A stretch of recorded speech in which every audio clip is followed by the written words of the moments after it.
Hi, this is Angie with the New Normal Society, and usually I'm here talking about homeschool for students on the autism spectrum. But today I wanted to talk about something a little different, and that's guardianship. When I was preparing our previous video on math, I realized that all of the materials I was using were like 15 or 20 years old. And it really reminded me those programs are still around and they're still great. But it reminded me that the majority of people who are homeschooling right now are younger than me and their children are younger than mine. My twins just recently turned 24.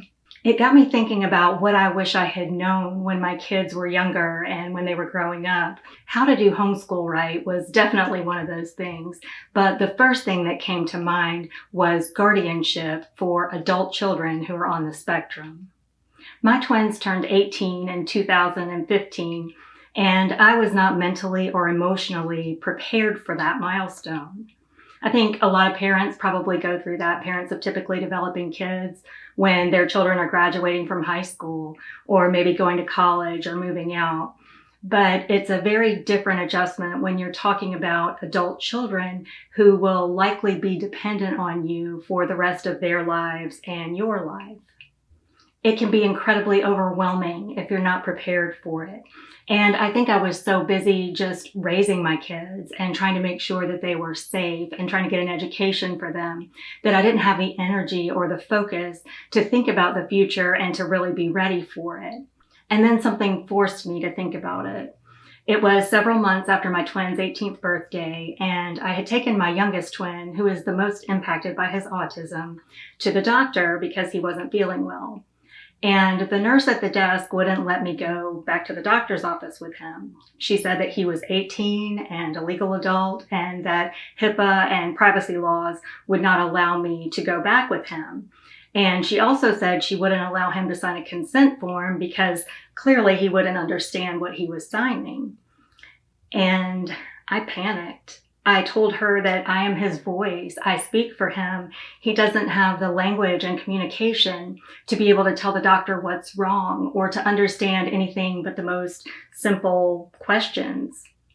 I got lucky in that situation because there was a nurse nearby and she came up to my son. She stood right next to him and said, "Can mom come back with you?" And he had a big smile and he said, "Yes." And so I was able to go back with him. And while I think that nurse at the desk could have handled the situation with a lot more compassion, she actually did me a favor because it made my husband and I begin to prioritize guardianship for our son.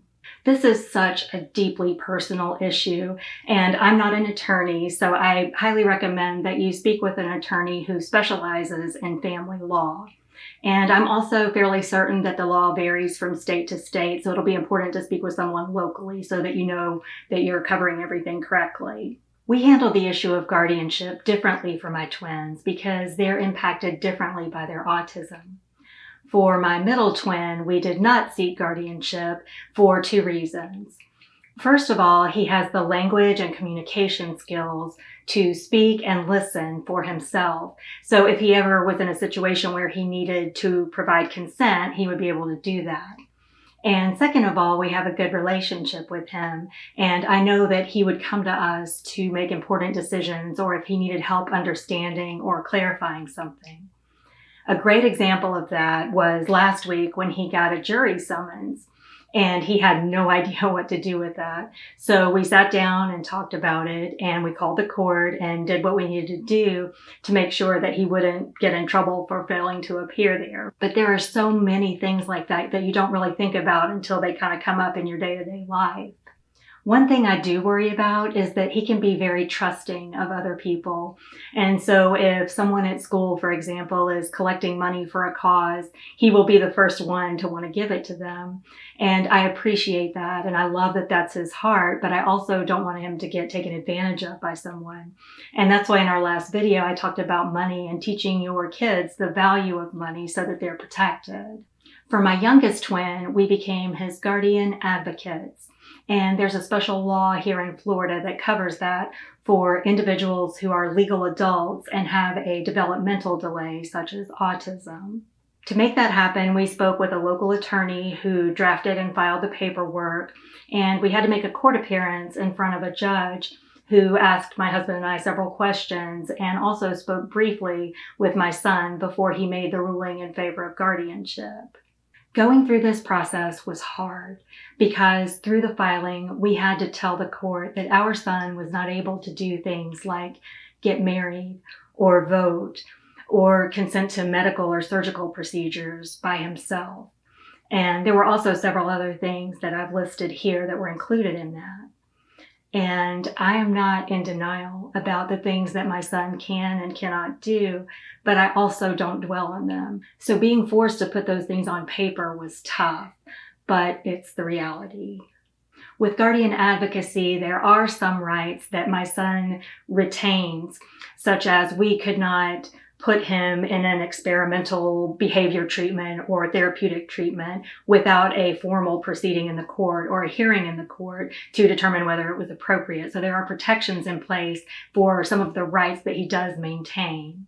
I will say that when we left the courtroom that day, it was like a huge weight had been lifted off my shoulders, knowing that we had done everything we could to protect our son. And I know 21 is typically a milestone that people look at with their kids, but I didn't even blink for that because I knew that we already had these protections and this plan in place.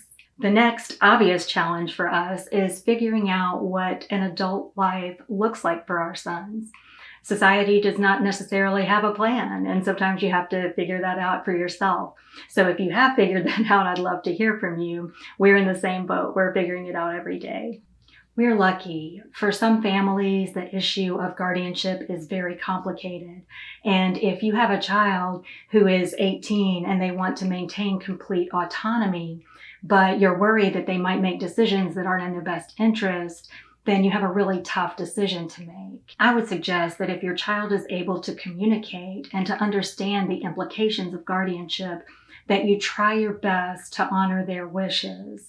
There are less restrictive forms of guardianship that can give you control over just certain aspects. Maybe it's financial or medical, while your child still maintains their autonomy in other areas, and that might be considered a compromise in your family. The guardianship process cost us about $1,800, and every year we have to file a report with the court that accounts for any assets my son might have, and also that includes a complete physical and a report from his doctor that his health and well-being are cared for and that he's being taken good care of. And I love that that protection is in place for anyone who is under guardianship. No matter what you decide about guardianship, I hope I've given you some things to think about, and I also hope that I've helped you be better prepared than I was to make this decision.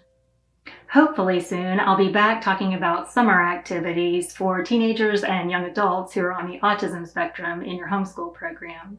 Thank you so much for watching, and I hope you have a great day.